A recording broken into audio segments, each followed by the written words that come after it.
Eu queria... Bom, vou usar esse apoio aqui. Queria começar nessa manhã, de uma forma muito breve, uma nova sequência de mensagens, algo que eu tenho pensado de forma carinhosa, que Deus tem colocado no meu coração. Esse ano temos aí o projeto Viagem Missionária, temos esse anseio por poder compartilhar de Jesus. A gente vai conversando com as pessoas e a gente vai entendendo que está no coração, né, da igreja, está vindo dentro de nós aí um anseio por mostrarmos o Evangelho. A caminhada do discipulado, ela não é uma caminhada, como já falei algumas vezes, em que a gente para aprender. A caminhada do discipulado de Jesus, a gente caminha para aprender. E na caminhada a gente vai aprendendo com Jesus e mostrando o que aprendemos. Caminhando com Jesus, aprendemos com Jesus e mostramos o que aprendemos. Esse é o ciclo do discipulado. O discipulado, ele não é só um momento de parada, de pausa para a aula. O discipulado é uma caminhada de vida em que nós aprendemos do nosso Senhor, recebemos dele e transmitimos aquilo que recebemos. Porque naturalmente o discípulo recebe do Senhor Jesus esse comissionamento de mostrar às outras pessoas o Evangelho, de mostrar às outras pessoas a sua glória. E para isso, a gente só consegue mostrar para as pessoas o que a gente tem. Senão é fantasia. A gente só consegue evidenciar realmente Jesus se nós estivermos cheios de Deus, cheios do Espírito, cheios de Jesus. E eu queria, durante algum tempo aí, falar sobre isso. Queria pegar aqui alguns personagens bíblicos, sejam profetas, líderes do Antigo Testamento, sejam ali pessoas do Novo Testamento, que a Bíblia evidencia que eram cheias de Deus. E eu queria que a gente tentasse pensar sobre isso juntos. Não sei, alguém aqui quer ser cheio de Deus? Você quer ser cheio de Deus? Amém? Você quer ser cheio de Deus? Então a gente vai conversar sobre isso, porque a gente quer transbordar do Senhor. Eu acho muito interessante, eu repito aqui isso algumas vezes, que assim que Jesus começa a se relacionar com os discípulos, logo quando encontra ali aqueles que ainda eram discípulos de João Batista, o primeiro que ele encontra, né, é André, um bom discípulo. E André, assim que encontra com Jesus, ao invés de somente se debruçar no mestre, parar em frente ao mestre e querer ter o mestre para si, o que André faz é correr para sua casa e encontrar seu irmão Pedro e anunciar: olha, Pedro, encontramos o Messias. Porque Jesus é tão grande, a graça de Jesus é tão transbordante que não cabe dentro de uma pessoa só. Quando a graça de Jesus nos inunda, ela transborda para outras pessoas e nós temos a incumbência, não só a decisão, mas essa vocação natural de mostrarmos Jesus para outras pessoas. Algo que, de uma forma geral, eu queria já iniciar falando, é que fica muito evidente, que ao longo do texto bíblico, pessoas cheias de Deus são pessoas vazias de si. E por serem vazias de si, são pessoas que, de alguma forma, têm até uma certa desconfiança da sua capacidade. Veja bem, Moisés, quando é chamado, justifica-se negando o chamado, dizendo que era pesado de língua. Não era bom para aquela missão. Olha, Senhor, entendo que tu tenhas até uma boa intenção, mas eu não posso fazer isso porque não tenho capacidade. Quando a gente olha para o período dos profetas e a gente começa a ler ali o texto de Isaías, quando ele está ali diante de um anjo, o que ele fala é assim: eu sou um homem de lábios impuros e habito no meio de um povo de impuros lábios. Senhor, como eu posso professar, como é que eu posso ser esse representante? E quando a gente pula para o Novo Testamento, a gente vê Paulo falando para Timóteo: olha, o Senhor Jesus salvou, entregou-se para salvar a todos os pecadores, dos quais eu sou o pior. Moisés, Isaías e Paulo se veem indignos dessa manifestação celestial. Então, o ponto de partida que nós precisamos ter aqui é que sejamos vazios. Coloquemos de lado as nossas aptidões. No reino de Deus não são as aptidões que valorizam o servo, não são as aptidões que potencializam completamente. Óbvio, Deus pega a sua aptidão, te enche do Espírito e faz com que essa aptidão gere glória ao nome dele. Mas o que nessa manhã precisa ficar evidente, para mim e para você que desconfiamos de nós, para mim e para você que olhamos para a gente e contabilizamos os nossos erros e falamos, Senhor, que isso? Como posso ser esse servo? Para mim e para você que de alguma forma conseguem continuar com esse coração quebrantado, esse coração não altivo, esse é o caminho. Sabe, você que fala assim, Deus, o que eu tenho para fazer? Me chamam o tempo inteiro, falam que precisam de mim, falam que precisam de voluntários, falam que o ministério está precisando de gente, mas o que eu tenho para oferecer? É com você. É você que pode ser cheio de Deus. É você que pode transbordar do Espírito. Não são os que arrogam para si o poder. Não são os que evidenciam que já estão prontos. São aqueles que estão olhando para si e falando assim, nossa, eu só vou lá porque Deus está comigo. Eu só vou realmente servir porque o Senhor está me chamando. Eu tenho essa convicção de que é da parte de Deus que Ele está me movendo. E aí sim vou. Então, o ponto inicial é esse. Olha, Senhor, eu quero ser cheio do Senhor. Por isso, esvazia-me de mim. E eu queria, nessa manhã, olhar para o livro de Atos. E por isso eu vou pedir, eu sei que vai ser projetado de alguma forma, mas eu preciso que a sua Bíblia permaneça aberta. Porque eu vou passar aqui pelo livro de Atos dos Apóstolos, que é o livro em que a era do Espírito se inicia. Nos evangelhos, principalmente no evangelho de João, Jesus anuncia que os discípulos, a comunidade dos que creem nele, não ficaria órfã. Seria enviado o Consolador, o Paráclito, seria enviado o Encorajador. Confesso que eu prefiro essa tradução. O Espírito Santo não é somente um consolador, ele é o encorajador. Ele é aquele que pega pessoas em situações difíceis, transforma elas e envia. E diz, olha, eu estou convosco todos os dias até a consumação dos séculos. Ele não está somente nos parando para nos afagar, mas Ele está nos afagando e comissionando,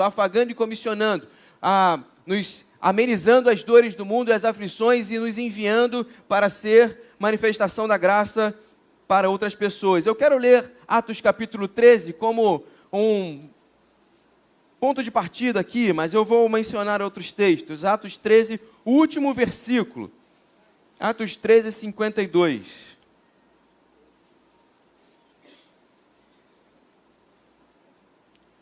Atos 13, 52 diz assim: os discípulos continuavam cheios de alegria e do Espírito Santo. Que Deus possa falar ao meu e ao seu coração. Eu queria tirar algumas características que aparecem no texto de Atos e que são, assim, importantíssimas para que a gente entenda esse caminho de nos enchermos de Deus. Eu confesso que durante algum tempo eu tive dificuldade com essa expressão, ser cheio de Deus. Eu sou batista quando minha mãe já estava pensando em me ter. Então, creio que quando nós nos convertemos e aceitamos o Senhor Jesus, nós somos selados com o Espírito Santo. E nós temos o Espírito Santo no nosso coração. Nós temos o Espírito Santo habitando em nós. E então sempre convivi com essa ideia de que estamos, beleza, me converti, levantei a mão num culto, fui à frente, tomei um banho ali em cima e fiz ali os processos da igreja, então estou tranquilo, o Espírito Santo está em mim. Mas de alguma forma é evidente nessa linguagem, tanto dos evangelhos quanto de Atos dos Apóstolos, que existe uma certa proximidade de relacionamento com Deus a partir de uma vida dedicada ao Senhor. De que assim como eu tenho talvez uma relação próxima com alguns aqui, se a gente tivesse mais caminhando perto e indo à casa um do outro, apesar de eu conhecer algo de você, quando eu começo a me relacionar mais prontamente, mais próximo a você, a gente vai tendo mais intimidade. Isso acontece com você que está começando a receber aí o namorado da sua filha em casa. Namorado da sua filha chega em casa cheio de medo. Ele não sabe o que vai acontecer. Ele não sabe quem você é. Ele ouve algumas coisas sobre você. E ele está, de alguma forma, preocupado em ser aceito. E ele chega lá, não fala nada. Você faz um jantar para ele. E ele não come quase nada. Come quase uma colherzinha só. E fica ali com aquela dor de barriga. Aí, sabe, aquele negócio esquisito. Mas vai passando o tempo. Você descobre que ele é vascaíno. Você aceita ele em casa porque ele é vascaíno. Você assiste até um jogo, leva no estádio. E daqui a pouco, aquele rapaz que chegou quase comendo nada, já está reclamando que você não fez a comida que ele gosta, e está pedindo mais arroz, e sabe, cadê o suco, cadê a Coca-Cola, e está fechando a porta da geladeira com o pé, e a coisa vai se estabelecendo, você vai expandindo a relação. Então, a grande questão sobre sermos cheios do Espírito é essa. A gente precisa se relacionar, a gente precisa ouvir, a gente precisa ter proximidade, a gente precisa ter sensibilidade, sabe? Agora você sabe quando o namorado de sua filha brigou com sua filha, porque você está vendo um triste com o outro, vocês estão vendo que não estão se ligando, estão vendo que está ali mais recluso, porque você tem essa sensibilidade relacional. A gente vai tendo isso com Deus, a partir do momento em que a gente vai tendo essa relação mais próxima com as coisas do Espírito, e a gente vai vendo isso se desenvolvendo claramente aqui durante o livro de Atos. Mas algumas características para que esse relacionamento vá se aprofundando, elas são essenciais para que realmente a gente viva e a gente realmente receba de Deus e a gente perceba essa aproximação do Senhor. Uma primeira coisa que, obviamente, a gente, que eu lê aí da história dos avivamentos, a gente sabe que é necessário oração. Então, quando Jesus está falando com os discípulos que viria o Espírito Santo, ele fala, olha, não saiam de Jerusalém, o pedido de Jesus é permaneçam orando. Permaneçam esperando em oração, permaneçam buscando. O Espírito Santo vai vir. E quando o Espírito Santo é derramado ali, na festa de Pentecostes, a descrição de Lucas é que eles estão sentados em um ambiente e eles estão orando. E desce sobre eles o Espírito Santo em línguas como se fosse de fogo, porque não tinha fogo, graças a Deus. Senão o ambiente teria sido queimado. Mas em línguas como de fogo que de alguma forma encheram aquele lugar e começaram a capacitar aqueles homens e mulheres para a obra do Evangelho. Mas eles estavam orando. Algo muito interessante que acontece ao longo das histórias que Atos vai narrando é que, independente da situação em que eles estão apresentando o Evangelho para alguém, ou eles estão sendo acusados de alguma coisa pelo Sinédrio ou pelos líderes judeus, ou eles estão fugindo da cidade porque não foram bem recebidos na cidade, não importa qual seja a circunstância, eles estão orando. Seja clamando ao Senhor que abençoe aquele homem que estava à porta do templo, clamando por um auxílio, e eles dizem, olha, em nome de Jesus de Nazaré, eu te curo e convido aquele homem para andar. Ou seja, quando eles são acusados pelo Sinédrio de estar ali perturbando, e Pedro e João falam que não podem deixar de falar daquilo que viram e ouviram, eles terminam aquele momento em que haviam sido presos, haviam tido uma conversa difícil ali com o Sinédrio, convidando eles a parar de pregar, eles saem daquele lugar e eles começam a orar. Senhor, muito obrigado por aquilo que temos visto. Quando nós vemos aqui no capítulo 13, um capítulo essencial para nós hoje como igreja, o capítulo em que o Espírito Santo separa Paulo e Barnabé para serem realmente ali os missionários da igreja primitiva, o texto do capítulo 13 diz que eles estavam num culto de oração da igreja. Eles não estavam numa reunião de liderança, em que grandes projetos de planejamento estavam acontecendo, eles sentaram para orar como irmãos. E diz o texto que de uma forma sensível, por ter esse relacionamento com Deus, entenderam que Paulo e Barnabé seriam separados para aquela obra, para a primeira viagem missionária e as demais viagens que se sucederam. Esse texto do capítulo 13 termina dizendo isso. Os discípulos estavam cheios de alegria, continuavam cheios de alegria e cheios do Espírito Santo, porque oravam. Porque oravam. E a minha pergunta é muito simples. Somos pessoas de oração? Somos pessoas que valorizam a oração? Ou valorizamos a falação? Valorizamos as nossas ideias, valorizamos as nossas opiniões, valorizamos os nossos teólogos preferidos e valorizamos, às vezes, os nossos teólogos que não gostamos, e valorizamos isso e continuamos a fazer isso sem perceber que não estamos cheios de Deus.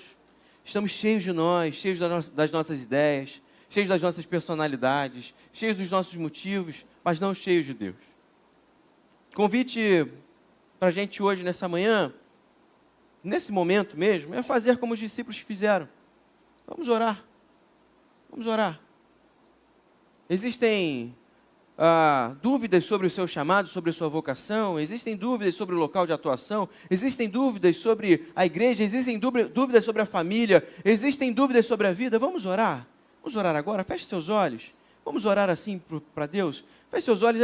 Vamos orar agora. Pode fechar seus olhos. Nós vamos falar com o Senhor. Senhor, nós estamos aqui e queremos te pedir isso, Senhor. Direciona o nosso coração.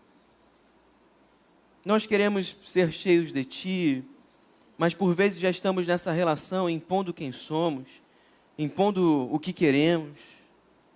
Mas nessa manhã nós queremos orar te agradecendo primeiro pela Tua graça derramada que nos capacita a sermos Teus filhos. E como Seus filhos amados queremos receber do Senhor as direções as quais o Senhor tem para a nossa vida. Direciona a nossa casa, Senhor. Direciona a nossa família. Direciona, Deus, o nosso trabalho, o nosso estudo. Mas direciona o nosso coração para que ele transborde de Ti, Senhor. Direcione o nosso coração para que a gente realmente deseje estar na Tua presença, vivendo a vida em Tua presença, Senhor. Direciona o nosso coração para a obediência à Tua palavra, Deus. Enfim, Senhor, que Tu sejas o nosso alvo. E por isso nós possamos caminhar Te seguindo. Essa é a nossa oração, em nome de Jesus. Amém e amém. Oração. Oração é a primeira coisa. E oração, coisa simples. Eu falo com Deus e Deus fala comigo. Sem muita fórmula mágica. Mas eu não sei orar. Ora.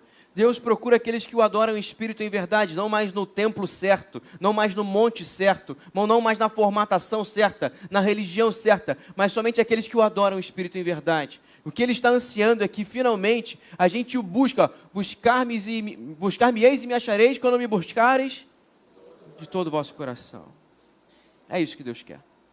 É isso que Deus quer de você. Mas há uma segunda característica que aparece também no livro de Atos, e se a gente for olhar também para os demais relatos, tanto no Antigo Testamento quanto no Novo Testamento, pessoas cheias do Espírito passam por aflições. É uma regra. É uma regra. Estevão está cheio do Espírito, brilhando, vendo a luz dos céus, mas está tomando pedras sobre si.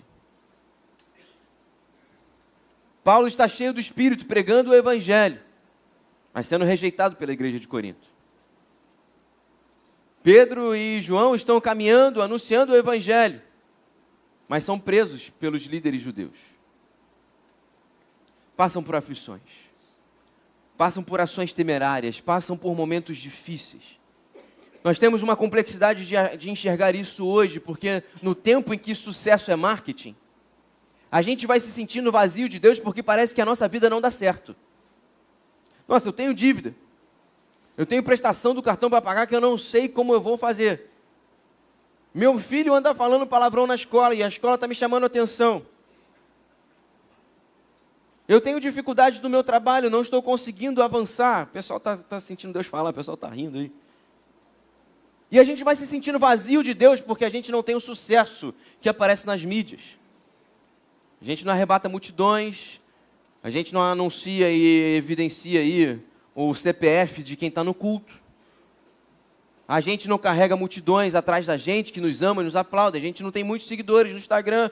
Pelo contrário, a gente entra lá, menos um que seguiu a gente. E a gente vai se sentindo pobre, vazio. Porque a gente não transborda sucesso midiático, a gente não transborda performance. E como falei de última vez, pregando aqui, Deus não quer gente de performance. Gente cheia do Espírito não é performática. Gente cheia do Espírito é cheia de personalidade, cheia de identidade dos céus. É gente que no trato simples, nas poucas palavras que anuncia, consegue demonstrar o amor que vem do alto. É gente que na sua sabedoria é mansa e poderosa ao mesmo tempo. Tem posicionamento, mas é sensível ao outro. Sabe sim ir tomando as suas decisões, mantendo o seu caráter, definindo os princípios do Evangelho, mas mantendo as relações. Não é gente que aparece. Não é gente que é totalmente reconhecida. É gente como eu e você. É gente que está caminhando na rua e é anônimo, mas é cheia de Deus. Que se assenta às vezes na cadeira do trabalho ali e tem uma palavra e alguém te pede uma oração, porque você é referência. Mais do que ser estrela e midiático, o que as pessoas desse mundo precisam é de referências. Gente que é firme. Gente que não muda, independente das circunstâncias. Gente que está tomando pedrada como Estevão, mas sabe que está contemplando os céus. Gente que está passando pelas aflições da vida, como os discípulos passaram, mas que está mantendo testemunho, porque sabe que é cheio do Senhor. Eu e você que estamos labutando na família, estamos com as dificuldades naturais da saúde, das finanças, podemos e somos pessoas cheias do Espírito. Não por conta da nossa personalidade, não por conta das nossas aptidões, mas porque é pela graça dEle e pelo reconhecimento do poder dEle sobre nós, que nós continuamos a avançar com o Senhor. Que você nessa manhã, que de alguma forma tem preterido essa realidade, preterido essa verdade sobre você, que você é uma pessoa valorosa no Espírito, que você é alguém que é cheio do poder de Deus, que você é alguém chamado pelo Senhor para demonstrar o seu amor, na simplicidade de quem você é. Olha para o teu coração e fala assim, olha, é isso, o Espírito habita em mim. E como Ele prometeu ali em Atos capítulo 1, Ele me encheu e me dotou de dons para ser a testemunha dEle onde eu estou. Nós somos os confins da terra daquele texto, querido. Você estando trabalhando na Taquara, em Vila Valqueire, no centro, na Barra, onde você está, você é o confins da terra sendo cumprido para a glória de Deus. Do seu jeito. Sendo o chefe da empresa, sendo o porteiro da empresa, sendo o funcionário ou sendo o patrão. Você está lá para isso. Para cheio de Deus, demonstrar o amor dele pelas pessoas. Porque, por fim, a característica que mais me chama a atenção é que também, independente dessas circunstâncias, eles estão orando, eles estão cheios de Deus, mesmo em meio às aflições, mas eles estão sempre anunciando. Eles estão sempre mostrando que é pelo Senhor que estão caminhando. Fazendo o que fazem, sendo quem são, da forma deles, para os gentios ou para os judeus. Fazendo tendas ou sendo sustentados pela igreja. Eles estão anunciando o Evangelho e a glória de Jesus. Eles estão falando, olha, essa forma que eu sou, isso que eu tenho para fazer, não vem de mim, mas vem de Jesus de Nazaré. No início de Atos, o discurso, ele parece ainda um discurso um pouco ressentido. Se você for parar para ler, Pedro sempre que fala, ele faz questão de falar, olha, esse Jesus a quem vocês mataram, esse Jesus que vocês rejeitaram, esse Jesus que vocês colaboraram com os líderes judaicos e com os líderes romanos para matar, Pedro ainda está ressentido da morte de Jesus ali e começa fazendo essa acusação em suas mensagens. Mas depois o chamado ele vai sendo para seguir a Jesus. Ele vai talvez amadurecendo ao longo da caminhada, vendo que o que vale, o que importa na verdade é essa glória de Jesus que está sobre eles. Não é mais sobre a história, e Pedro começa a dizer, olha, Deus cumpriu o seu plano redentor, anunciado pelos profetas, porque vocês levaram Jesus para a cruz. Quando Pedro anuncia, quando Pedro chega diante daquele homem que está ali na porta do templo, e depois eles começam a questionar Pedro por que eles fizeram isso, e ele fala, por que vocês estão de alguma forma aí assustados com o que está acontecendo? Nós fazemos isso em nome de Jesus. E a pergunta para mim e para você é, qual foi a última vez que você falou no seu trabalho que você está lá porque Jesus tem abençoado a tua casa? Qual foi a última vez no seu condomínio que você falou que, olha, essa casa aqui é uma casa de paz porque Jesus está nesse lar? Qual foi a última vez que você, na sua escola, na sua faculdade, falou assim: olha, quem abriu essa porta dessa faculdade para mim, quem tem me dado sabedoria para levar a sério os estudos, quem tem me dado poder para dar testemunho aqui, para mostrar que eu sou alguém íntegro, é o Senhor Jesus. Porque pessoas cheias do Espírito, e isso para mim é um paradigma de avaliação, pessoas cheias do Espírito não estão por aí profetizando contra pessoas, estão por aí anunciando que Jesus está pronto para salvar e curar e libertar. Você quer ser cheio do Espírito? Não é para buscar anunciar os hereges desse tempo. É ser cheio do Espírito por amor às pessoas. Você quer ser cheio do Espírito? É para evidenciar para qualquer pessoa que está do seu lado que Jesus está em você e você tem fruto do Espírito que evidencia isso. Nós precisamos parar com essa ideia de ser igreja que desconstrói o mundo. Quem desconstruiu esse mundo de uma vez por todas é a chegada do reino de Jesus. O reino está próximo. Quem reina nesse mundo é Jesus Cristo. Nós não precisamos anunciar que existe algo de errado, porque está evidente. É isso que Jesus fala para Nicodemos: olha, quem não crê em mim já está condenado. Porque eu não estou condenando, eu vim para salvar. Porque, na verdade, o mundo já está condenado, já existe uma separação, já existe um caos. Não é necessário anunciar caos, é só ligar a TV. O que a gente precisa é ser paradigma de solução, paradigma da paz. Paradigma de uma renovação de tempos, de uma possibilidade outra de vida. E é por isso que esses homens que estão vivendo no caos, que estão vivendo no império perseguidor, que estão vivendo uma religião perseguidora, estão anunciando para outras pessoas: olha, existe um outro estilo de vida. Existe um Jesus que transforma corações. Existe um Jesus que faz com que haja prazer e satisfação, muito além da superficialidade do sexo e das outras coisas. Existe uma alegria de vida que vem de dentro e que vem de Jesus, quando Ele habita o nosso coração. Existe uma alegria inabalável, e é por isso que Lucas está destacando aqui. Eles estão cheios de alegria.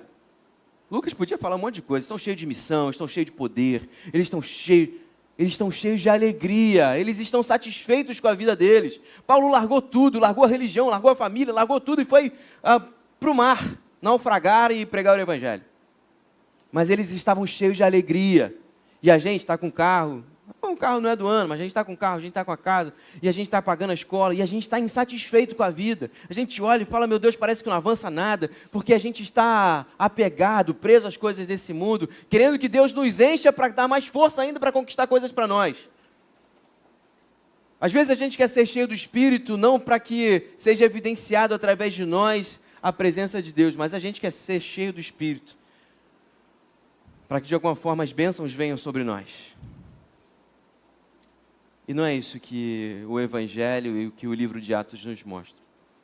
Você que levantou a mão, falou: eu quero ser cheio do Espírito. A única forma de você ser cheio do Espírito, eu posso dizer isso com muita tranquilidade, não é que você quer ser cheio do Espírito para alcançar outros patamares de vida, next level, como te vê aí na internet.